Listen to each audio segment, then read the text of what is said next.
All right, we're live. You're going to be able to see your chats over here, Dad.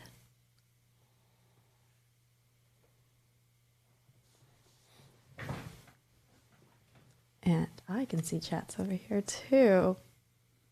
Okay, so hopefully people join in, but we are streaming from Poem Daddies. And so I'm not streaming right now from the main channel because I'm attempting to drive some traffic over to the new Poem Daddy site and also the backup channel Poem Brotherhood. So we are not streaming from the main channel for tonight and just doing a test. Hopefully we get some viewers. Otherwise it's just gonna be me and Pops chatting for tonight.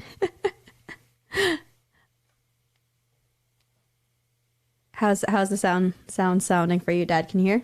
Yeah, I can hear you well. Yeah, thank you. Okay, awesome. So, Dad, we are streaming right now from your channel and then also the backup channel. I posted on Poem Brotherhood, the backup channel, for others to come and join us in the chat over at Poem Daddy, because that's where we're going to be looking at our messages. So if anybody is right now on Poem Brotherhood, the backup channel, please join us over on Poem Daddy. So that way we can interact with your questions from there. Again, my side alternative is to drive some of the traffic from the main channel of Polish American Brotherhood to get you guys to subscribe over to the backup channel for Poem Brotherhood and Poem Daddy. So as we're testing out some stuff here in studio, it'd be great for you guys to come and join us for the chatter over here. But meanwhile, I know, Dad, earlier when I was outside live streaming with Adam and everything, we didn't get to engage with you as much as we would have liked because we were, trying to interview people about their thoughts about 9/11, where they were. So let's use this time now to talk to you more and to our viewers about your thoughts on, I'll play interview you for this test live stream. Dad, with the 20th anniversary of 9/11 coming up, where were you on September 11th, and what words of encouragement do you have for our audience for why it's important to always remember 9/11?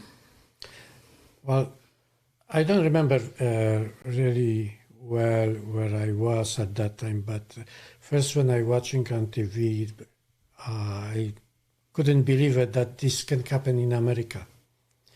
And more I watch, I figure out that's a real thing, and I was heartbroken. So it stays in my heart to this time for all those people who was affected by 9/11. I'm really, really feel bad to this time for all American people, that things never should happen. I have a question for you earlier. I know that when I initially told you that Adam and I were going to be doing interviews about 9/11, you were hesitant about us doing the interviews, and you were saying that, there are things going on in this country that it's going to get you in trouble for even talking about that, since we have a more intimate group joining us this evening. And chances are, hopefully, the backup channels right now don't have any, YouTube hatred from YouTube coming in, and we can get away with just having some actual talk about issues. Why did you have that reaction earlier when I said that we were going to be interviewing people about 9/11? What concerns did you have? Well, I'm concerned because I love all the people in the world, no matter where you came from, who you are, what religion you're representing. Our country, it is bringing people from all over the world here, and my love is to all of you, okay? And basically what happened, it's, like I said, it's breaking my heart, okay? And I don't want to basically mention anything about certain groups of people or things what happen I kind of try to forget about it, but I can't.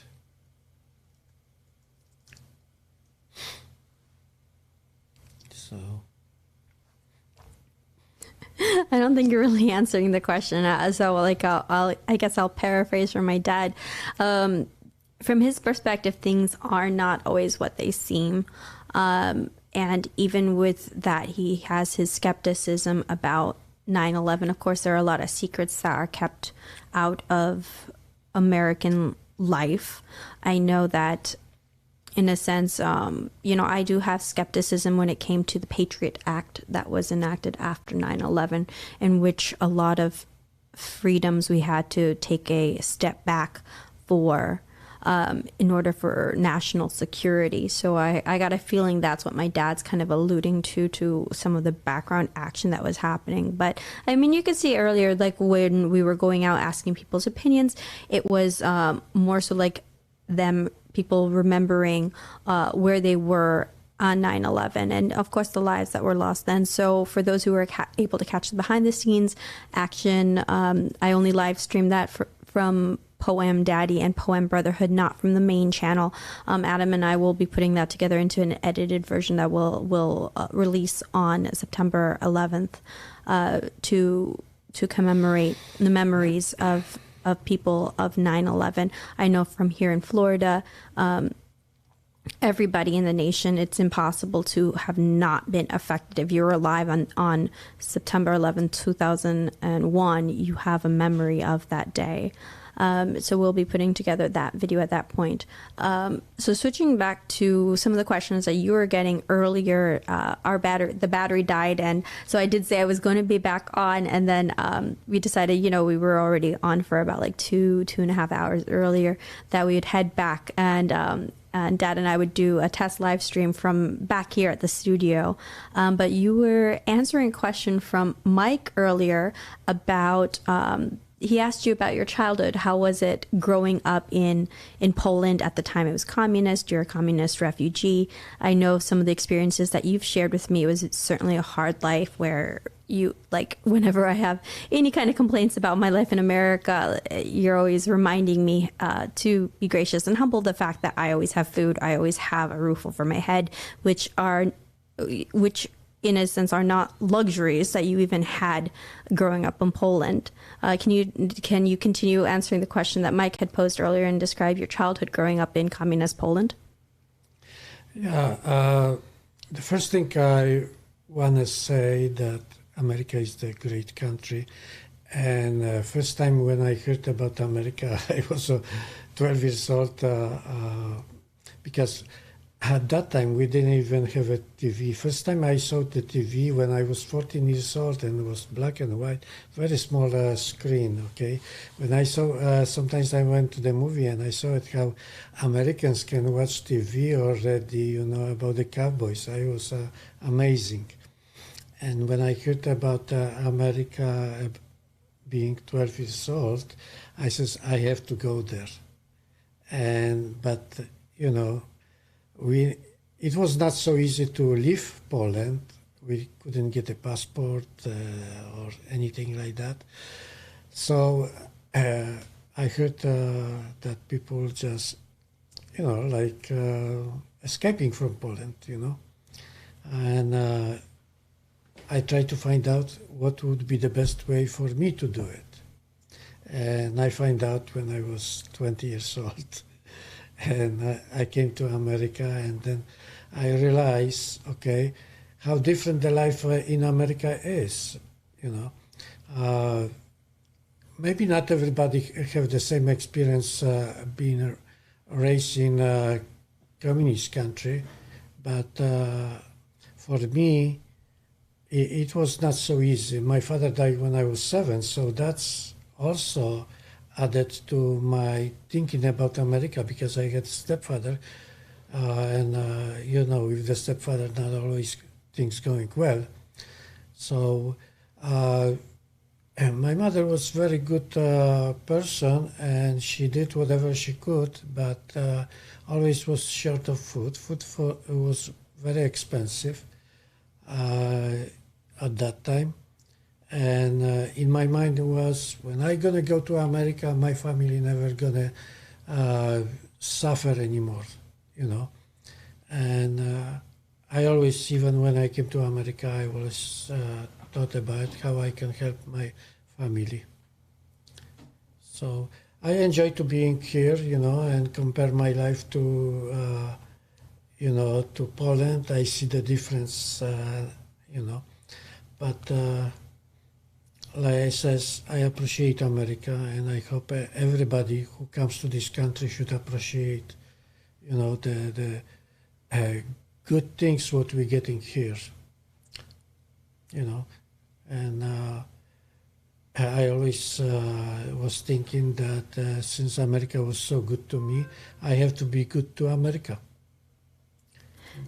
I remember you were saying that when you were 13 years old, you had first seen a picture of America, and you basically had decided you had wanted to go there because of the lack of food. Why do you feel, in a sense, you know, the concept of communism is supposed to be sharing both the labor inputs and sharing the outputs, but when that idea is actually put into place, it does seem like there's a shortage of resources, and I feel like your story is not that uncommon, that a lot of people experience poverty then in communist nations, and then the inability to ever like rise above your station. Why do you feel it doesn't work in practice, in actual reality? Well, communism doesn't give you that effort that you can do extra something for yourself, you know, to people, I think, in a communist, at least at that time when I was in Poland, was not that productive. Long as they went over there to work and did their hours, you know, they didn't think anything about to be more productive than they had to be. And that's why the companies basically failing in the world. And what I would say, I don't want to call this capitalism, but the free market all over the world is the best, okay? And you can see in America, if you wouldn't have that, let's say, freedom in America, probably America wouldn't be well developed too, you know, and takes a lot of minds in everybody. And you can take an example from Elon Musk, who is my hero, okay, that he came to this country and everybody knows what he could do now, you know. Before was, you know, like a dream going to the moon or to the Mars. And now we see that it is possible with free minds that we can do whatever the other people cannot do it. I want to come back to a couple of the comments that we have coming in. So we're going to go back to our chatter about 9/11. Serge LeChance was saying how he was 24 years old at the time and was living in the second smallest town in Maine and watched it happen on the Today Show. I went outside and searched the sky for the planes. He also continued saying, my uncle lost most of his company. True. And wasn't allowed to fly for quite some time because they couldn't afford to lose any more of their employees. It just reminds me also, there's, you guys know I'm big into musicals. There's a show called Come Away, and it's about the planes from 9/11 being, what's the word when they're shifted to a new landing place? So a lot of the planes were put on diverted. Sorry, the word was eluding me. So a lot of the planes were diverted to a small town, not in Maine, but over in Newfoundland. Yeah, Newfoundland off of Canada. And so the Broadway musical is about how this small town took in all the people who had been stranded from 9/11. The planes were diverted into their town, so they welcomed the people and took care of them there. I know, like a lot of our lives had changed with how, even how like people were flight regulations. So my dad used to work for the airlines. He's retired United. Dad, can you talk about some of the changes that were made for like airline policies? Do you remember? Yeah, I'm sure it was more strict. The security was more tight at the airports. If you want to fly someplace, for a while the airlines was losing money, and the government has recompensate the airlines somehow for that losses. There's a movie on Netflix. I started watching. I have to continue finishing it, but Worth. And it's about, Michael Keaton plays the main role, but it's about the valuation of life, how the companies, the insurance companies had to compensate the families for losing their loved ones in 9/11. So, of course, the movie begged the question of what happened in real life when they had to actually calculate the monetary value of the people that were lost, from the CEOs to the janitors, everybody who was in the buildings, and the formula that they had to come up with to then do the insurance payouts. An interesting thing that like Adam actually met one of the characters, and I have to finish watching the movie. One of the characters, he had lost his wife in the movie, so he was protesting the insurance company for how they were evaluating people's lives and coming up with the number.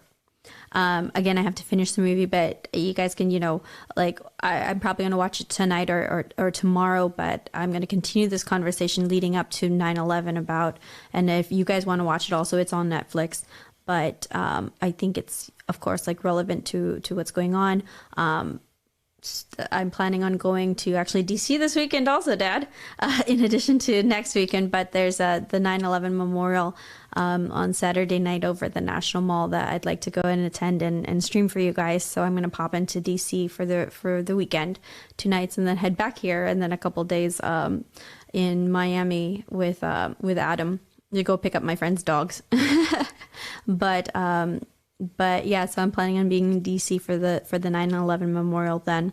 And so, of course, with all the events leading up now to 9/11, check out this movie. We'll be able to continue during our live streams discussing it. And I think it's really interesting. But Adam had actually met the real life person that plays the character who's maybe the second lead in the movie, and who again protests the company and has all the recommended changes for how the formula works in the movie Worth, based on real life. Hey, pool player, welcome from Idaho. Greetings out there, and absolutely 1776, give me liberty or give me death. Dad, I don't know if you're familiar with among the Patriots, we often say 1776. And I know you know that means the Revolutionary War, but what does that mean to you? Not that what I know. You have to probably explain me more. So the concept of give me liberty or give me death. So it's a slogan that's been really, I'm sure it's existed prior, but being a newcomer really to the Republican and conservative and patriot movement that's been here, ongoing in America, but really present now in my life in the last year. It's something that I find myself often chanting and in taking on a deeper meaning in my life of 1776, the sacrifices that people made during the Revolutionary War, even the concept of, the 3 percenters derives its name from 3% of the people who live in the colonies were the ones who actually fought against the British to get the independence. That's included the Polish heroes too. Kościuszko. I was going to ask you, I'll ask you more about the Polish heroes, because I know you're very knowledgeable about the Polish contribution to American freedom. So can you drop some knowledge about Kościuszko and Pulaski?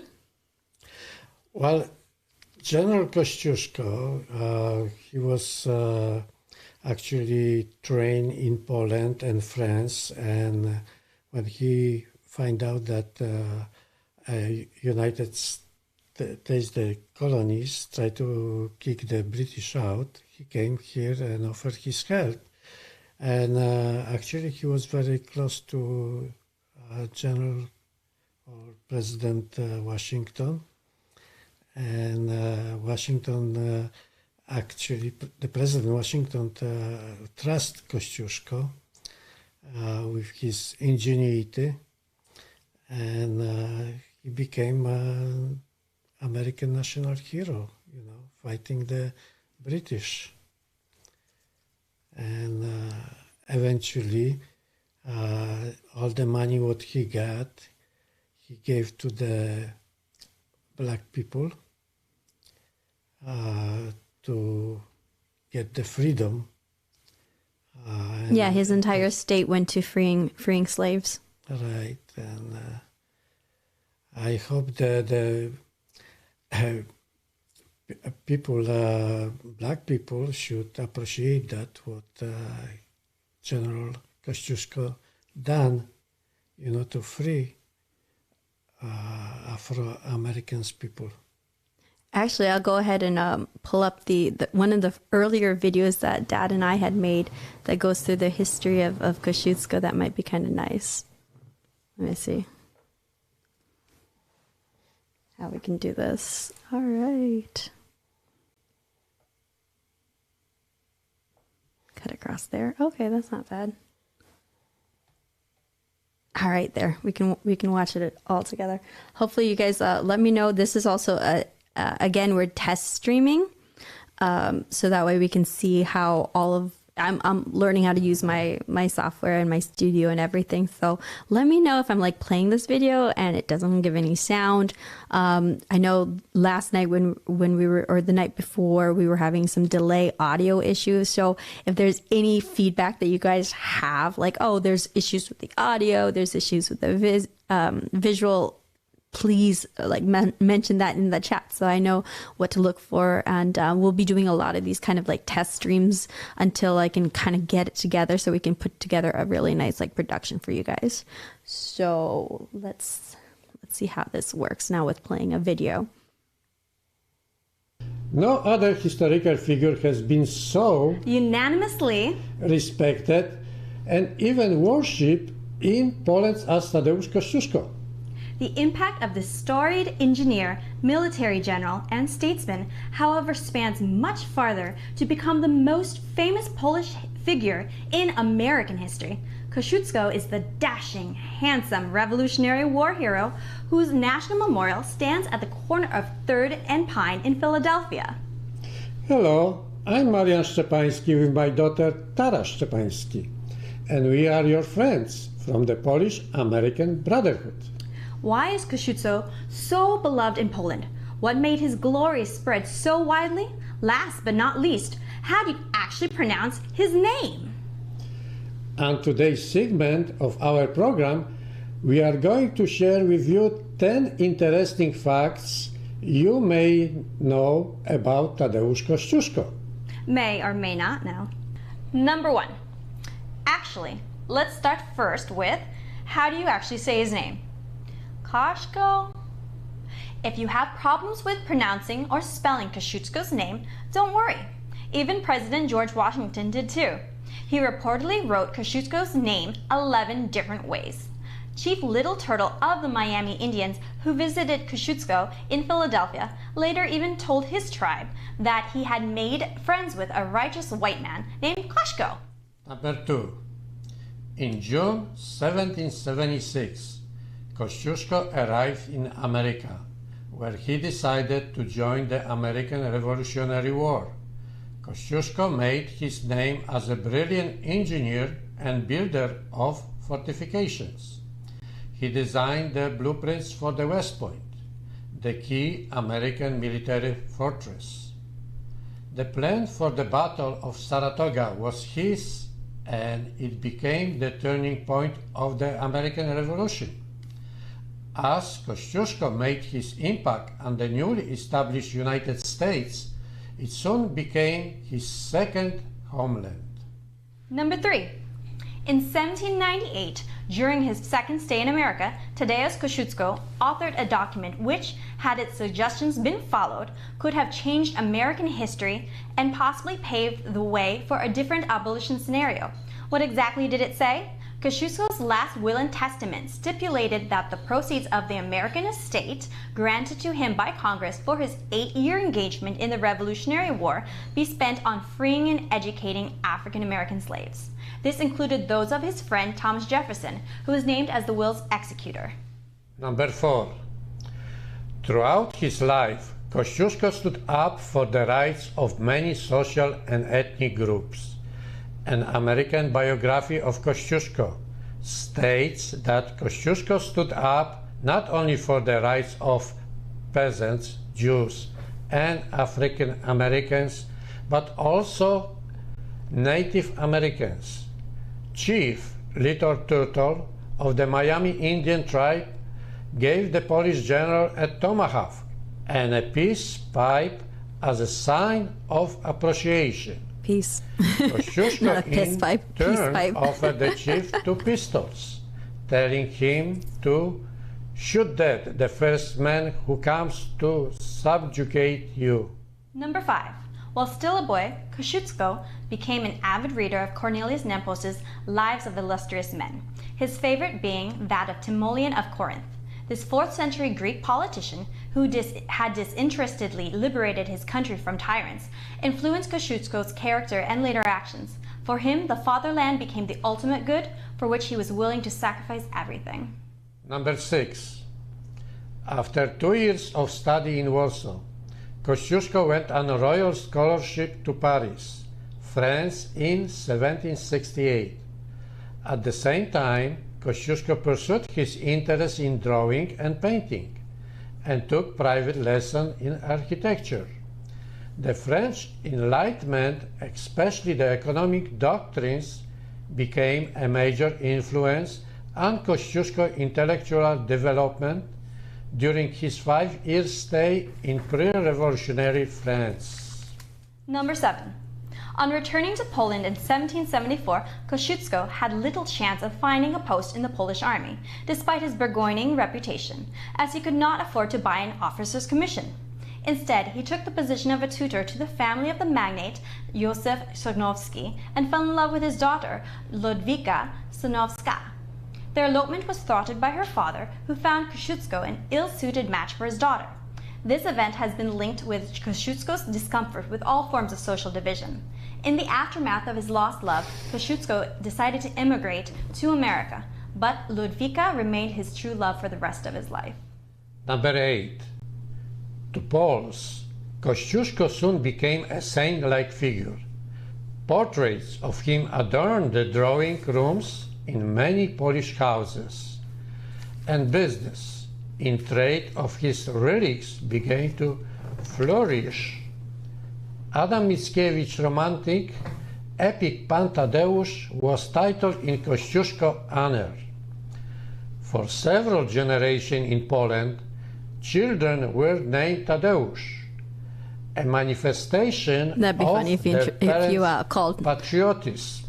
Philip, my The older name brother, made in even to Tadeusz. America It's a when cool name, Tadeusz Tadeusz. Stevens, the most radical American abolitionist politician, was named after Kościuszko as a hero of American Revolutionary War. Number 9. Here's a fun fact. Kościuszko's influence stretches even to the ocean depths. Kościuszko appears in Jules Verne's novel 20,000 Leagues Under the Sea. His portrait hangs in the cabinet of Captain Nemo on board the Nautilus, among other historical figures who sacrificed their lives to humanitarian causes. Number 10. Tadeusz Kościuszko was born in February 1746 in the Polish-Lithuanian Commonwealth on the estate near Kosów, North Kosovo, in present-day Belarus. He was son of Ludwik Tadeusz Kościuszko, a military officer, and his wife Tekla. Kościuszko paternal family was ethnically Lithuanian, but it he's had not really been Polish, is he, Dad? Polonized as early as the 16th century. Nah, just kidding, he's Polish. And Kościuszko's native language was Polish. Well established in Polish and American history textbooks, Kościuszko waits for his wrongful recognition in Belarus. Thank you for joining us in this segment of the Polish-American Brotherhood. Hit the subscribe button and don't be shy to give us a like. Thank you. Dziękuję. Dziękuję.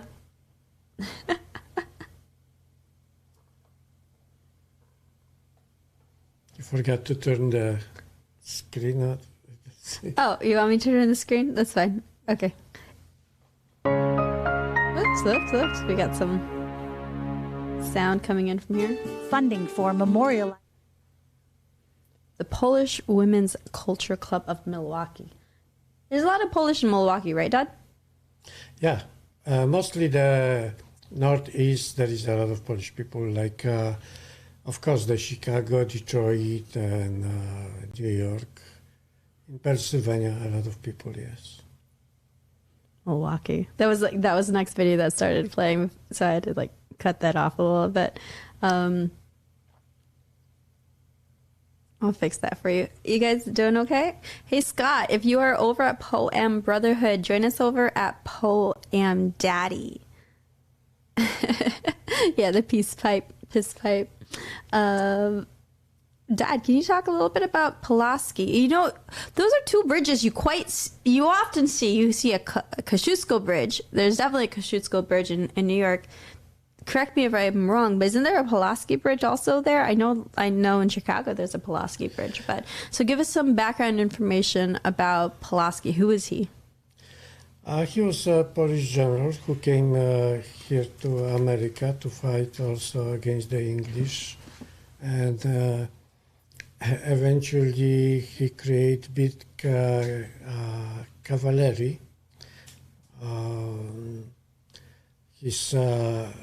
There is a Fort Pulaski in Georgia, and he actually lost his life in a battle in Georgia. But he was one of the greatest generals during the Civil War. Was it the Civil War? I'm sorry, the Revolutionary War also, right? Yeah. Yeah, thought so. Well, I always getting mixed in between. But yeah. I think we made a video of Kościuszko, so let's pull that up so we can remember history, because those who don't know history are doomed to repeat it. Let's see, did I do one? Yeah, Kazimierz Pulaski, an American hero. Let's walk back in time for the Polish American Brotherhood's history videos. Take a look at that.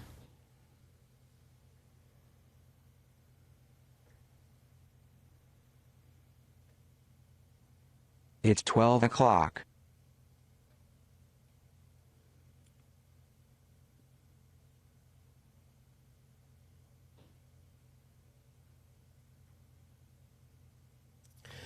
Yeah, the Kazimierz Pulaski, actually in Polish pronunciation is Kazimierz. Kazimierz. Kazimierz Pulaski. Kazimierz Pulaski.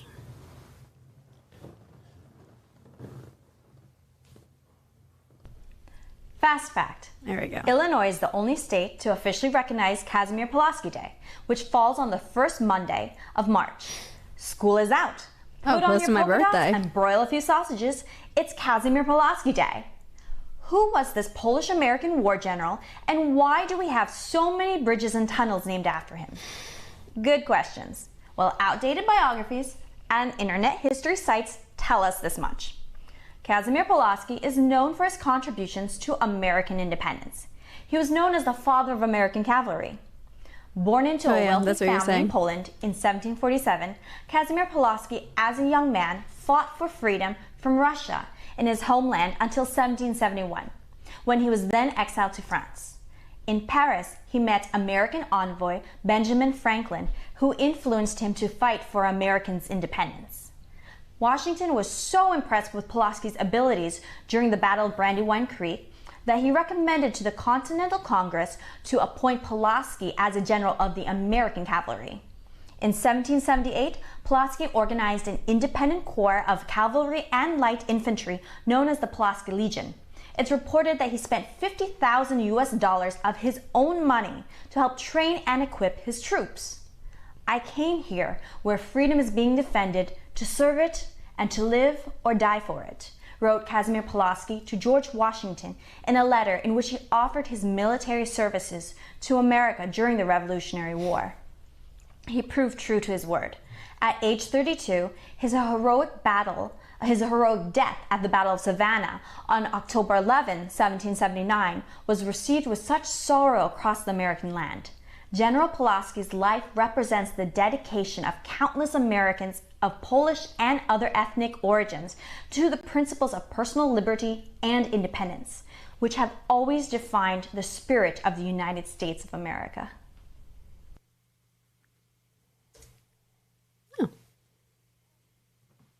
I hope you guys learned something about Pulaski. At the beginning of the 20th century,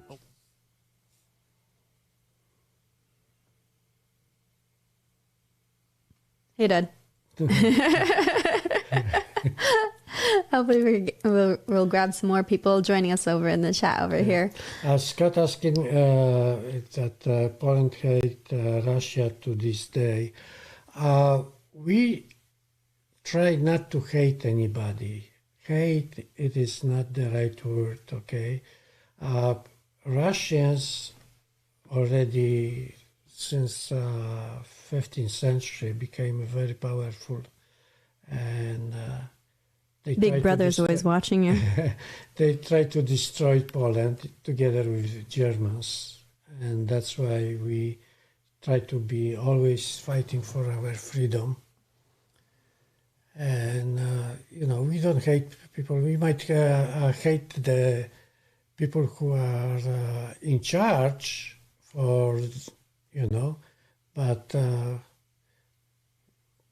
people all over the world, they are good and bad, and we cannot do anything about it. Scott, did you understand me?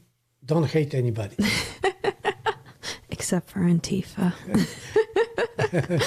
You're right, except for Antifa, guys. Well, actually, Antifa tears taste so good, right? I would use it's tea.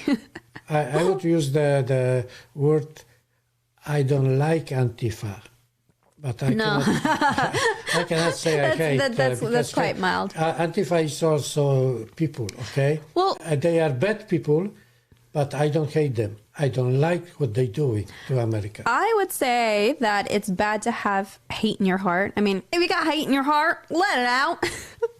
For those who can catch the reference, that's a reference to another comedian who was like, if you got hate in your heart, let it out. But when you're speaking of it's a group. We're not talking about like individuals. Like at the end of the day, everybody is human. So you don't want any individual to ever get hurt and stuff like that. But I'm not exactly the biggest fan of Antifa unless I'm drinking their tears. But if I can say something to Antifa, watch out, Antifa. Don't do that stuff to America, okay? This is your also country. If you don't like America, go south. Go to a communist country, see how it is, because they're fighting for communism. So go to Venezuela. Go to Venezuela. See how long you last there, guys. Stay away from United States. Yeah, that's one of the things. America is only really for good people. Exactly. It really gets me for like people who are like, oh, I hate America. I hate America. Do you see how many people are trying so hard to get into, you see how many people are trying so hard to get into America? America is doing something right. Otherwise, everybody wouldn't be trying so hard to become a U.S. citizen. Everybody wouldn't be trying so hard to, jump the border illegally to get here. So, maybe if you hate America that much, vacate a spot to allow a person who really wants to be here to be here. That's one of the things I really can't stand are people who continuously gripe about America. We all should be looking to make America better, for sure. But in terms of a flagship identity for the world of what life should be, that's why it's called the American dream. You don't hear, oh, like the Thai dream, or I love Thailand too, but I'm just saying haphazardly, like, you don't hear about, it's the American dream for a reason. And that's what they always say. If America falls, the rest of the world's going to fall. So everyone who gripes about America, let's stop complaining about America. Let's work to make a more perfect union. But we see, are we on the brinks of a civil war? I'd say we are, actually. Like, you see, Portland is now trying to say they're going to be blocking trade and blocking travel from Texas. And we're going to have it that, with this vaccination passports, you're going to have people visiting less the democratic shitholes because of the vaccine passports. I mean, you see the segregation that's going on in society. And even when the Civil War first came out, it's not something that's going to pop overnight. I don't think it's going to be a single spark that's going to lead to the Civil War, but we have, in a sense, like a cold Civil War brewing. And you have street brawls going on almost on a daily basis when you have militia groups rising up and finally defending the people, because the people who are in authority of doing that, the police, they're continuously told to stand down. They're demoralized and not able to do their jobs to protect people. And then when they do, they face they face public scrutiny for then doing their jobs. And in scenarios like you have Mike Rosado, who was recently he was killed by the police a couple of days ago. You have protests that are going on in New York. Unfortunately, I missed those because I was already back here in Florida. But they're looking for a person who poured gasoline. They poured gasoline on one of the police cars. So what are you going to do? Obviously, with that, you're aiming to set that on fire. And I mean, 2020 was a year in itself, and you have Tiny that was shot a couple of days ago. They're starting to bring actual weapons. It's one thing when it was paintballs that were there, but the paintballs were only on even as a self-defense a self-defense measure used by the Proud Boys. When you have IEDs, homemade bombs, homemade pipe bombs, explosives then being used on the Antifa side. So when my dad is trying to preach a message of no, we shouldn't hate people. No, we shouldn't hate individual people, but in terms of groups of people, I can say this. I hate the Taliban. I hate Antifa. I'll say that. I don't really have hate in my heart. I don't have hate in my heart towards any individual person. I would never want an individual person to ever get hurt. But in terms of group, yeah, I hate Antifa. Bring it, guys. I hate the Taliban. You see what they're going to end up doing to women? They're going around when Biden, in terms of broken promises, the people that were left behind in Afghanistan, the Taliban coming around saying oh, I'm going to be okay. We've changed, guys. Believe us, we've changed. So we're going to be treating America right, or not America right. We're going to be treating our women right. Yeah, in an all male, government with now in the Taliban, they have known terrorists that are there. They're not even hiding it. So this little Boy Scout utter we've changed, guys. We've modernized. They're America handed over a kill list. That's what the administration did. We handed over a kill list of people who were supportive of the American administration in Afghanistan. It's here, guys, let's make this easy for you guys. Here's a list of people you should go and kill. And then you have instances where you have that woman police officer who was pregnant, just killed in front of her family. Wasn't she on the list? I don't know. So it is brewing. Before I'd be very much Gandhi, be the peace that you want to change be the peace that you want to see change in the world. I don't think that's actually realistic. How are you going to make peace with people who want you dead? And that's something I said in Patriot Roundtable. I'm can you really make peace with these people? if they're willing to come to the table, sure. But that's not what I'm seeing. I'm not seeing instances where people are willing to talk. When they're coming armed with IEDs onto the streets, they're going 10 miles out of their way to go and attack at rallies that were moved away to be peaceful and armed with IEDs. Yeah, I don't think there's going to be peace in that regard. And then, and you know, when I see even more, a couple of days ago, you had Enrique Tarrio just turned himself over to start serving his 5-month sentence for what? Burning a BLM flag? Are you kidding me? How many American flags have been burned? How many American flags have been burned? This is political persecution, political prisoners at its finest. You get 5 months for burning a BLM flag. BLM's a domestic terrorist organization. Hello. Like, are you going to give me 5 months if I burn a Taliban flag? No. And American flags are being burned. I'd never want to go and like harm a person who burns an American flag. I might not like it, but it is a First Amendment protected right, protected speech, but that needs to be applied evenly across the board. So if you're burning a flag, if it's a BLM flag, it's the same thing. If you can burn an American flag, you can burn a BLM flag, especially if BLM's a domestic terrorist organization. So, sorry, that was like a rant that was just like letting it out from the heart. But yeah, like Scott, as you're saying, have anger for evil people. Absolutely. Like I do have, like, it's one thing, like anger is a poison. You don't want that to consume your body. And that's not at all what I'm advocating or saying should be done.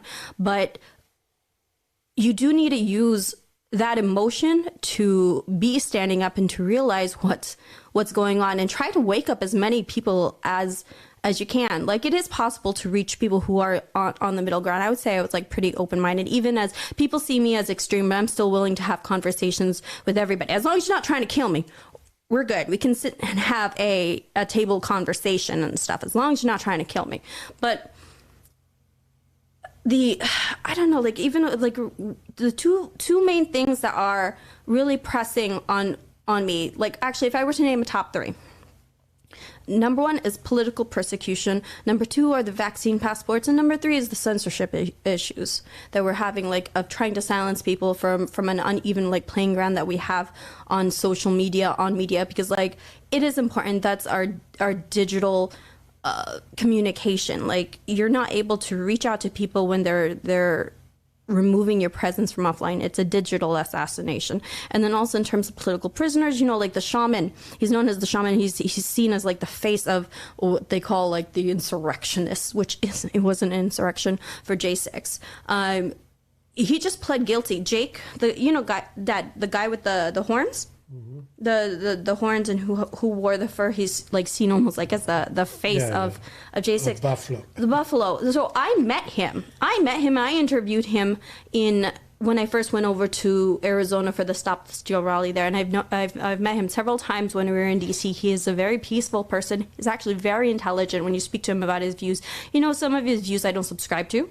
That's fine. But he's able to articulate them and explain where he's coming from. And it's not from a position of like hate. He's not trying to harm people at all. Actually, when he even entered into the Capitol, like, he said a prayer in the ground. Like, they're estimating 3 to 4 years of jail for him. And the fact that even he pled guilty to a felony, which, like, what is trespassing? Trespassing it's a misdemeanor. He's been held in like social isolation in jail for already 9 months, and now, like, I feel like he was forced to be pleading guilty. I don't know how his mental well-being is for after like 9 months of social isolation, if he's able to even make a plea. So I would question that. And so he's pled guilty to this felony charge, and now he's facing 3 to 4 years is the estimate, up to 20 years, and they're estimating 3 to 4 years for him. But that's a charge that can be faced. Like, there were over 600 people that were arrested for J6, so that fate can be applied to any one of these people who walked in and took selfies. The vast majority of the people who even entered into the Capitol, they were nonviolent. There were a couple people who went out of line, and Antifa was definitely in there. I don't care what the mainstream media is saying that Antifa wasn't there. They were. And it's just, you just know that with all the violence that the left has had, all the riots that we experienced over the past year with BLM, and you don't see justice, like you never see any of them being arrested. And when they are arrested, they're released almost immediately. You have another, what's his name? Eric Cohen, who's the Antifa guy who did the stabbing on August 14th at the Freedom Rally. Like he was, when he was arrested, he was initially charged with attempted murder and had like $1 million bond. And then within a blink of an eye, overnight, it was reduced to $60,000 for the bond and reduced to assault with a weapon. I'm like, that's something you're never going to like see on the right side. Like, and it's interesting how like these groups, it's the same justice system that they could like they complain about and they try to burn precincts about, but then they're like celebrating with what's going on with the political persecution. Political persecution doesn't like that can happen to anyone. Of course, it's only happening on the right side. So we shouldn't be jailed for burning flags. As much as I hate like the sight of a burning American flag, I'm like, I respect the First Amendment, and so I just say if burning an American flag is acceptable, then so is burning a BLM flag. Very good, Tara. Dad, what do you think about, like, would you burn a communist flag? I'm not. I don't think I can burn any flags. Okay, especially. I don't know. I have my different point. I'm more looking in life for peaceful solution. And if I can do something for the humanity, I want to do it. And eventually, even in this video, I would like to mention you about my projects too. Dad, can you tell us a little bit about your project? Let's jump gears from my little rant that I was about earlier and ask you about what are the solutions that you see for America. I know one of the most projects that you are most passionate about is helping the homeless. And so for those of our viewers who are not familiar with your idea, can you explain more about your idea for addressing and helping the homeless? Yeah. Thanks to Tara's videos, I will be able to mention about my project, and there's two kinds of project. One is for the homeless, the other for the retirees. And for the homeless, I see the solution by building a farms which the homeless can go, and if they in really trouble, they can go over there and make a living, simple, and maybe they can improve themselves, so eventually they can go back and be having a normal life like everybody, And the solution it is to buy the land for them, because United States has a lot of land which is not used, and we can use. The God gave us all that land in America for better human life, and. Every life matters for us. All lives matter.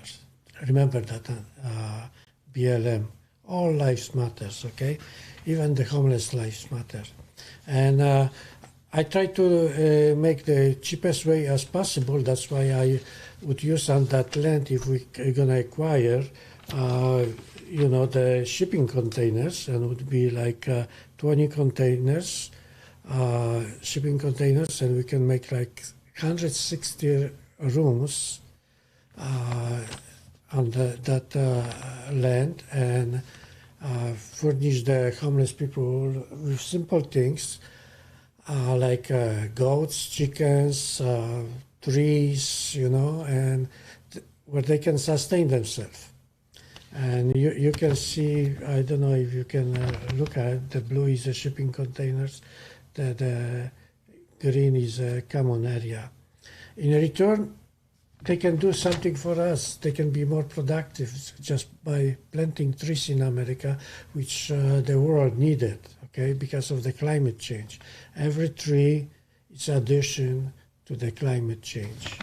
So every video I can mention to you, if you have some question, all what I ask you, you know, to make sure that you talk to your friends about it, that there is a solution about the homeless people, because nobody wants to see anybody living on a street that they can cause the problems. They belong to the farms. The homeless belongs to the farms, okay? The second, my project, it is also because there is some problems with the retirees when they're working hard through the life, and when they retire, maybe they don't have enough money like the richer people or even middle class, okay? So the second project, which is going to be very expensive, I would like to reach to the very rich people, so they can build the project at the beach with the parking spaces, and for 10,000 rooms or 20,000 people. Okay, so more explanation I'm gonna give you every day when we're gonna make the videos. But this is the project which you see the water, ocean, parking lots, and the 5 buildings which we can put on 20 acres. Extra land would be beneficial, and if we succeed, we can spread like thousands of these projects all over, you know, even outside the country. So that's all what I'm gonna mention to you about every video we're making. Thanks, Dad. And I think with that, we'll go ahead and close the stream. So Dad, in every video, is going to be talking about his project, and we'll be coming up with more ideas as, sorry, I'm about to lose my voice. But thanks everybody for joining in tonight, and catch us the next time, okay? Thank you, guys. Talk to you next video.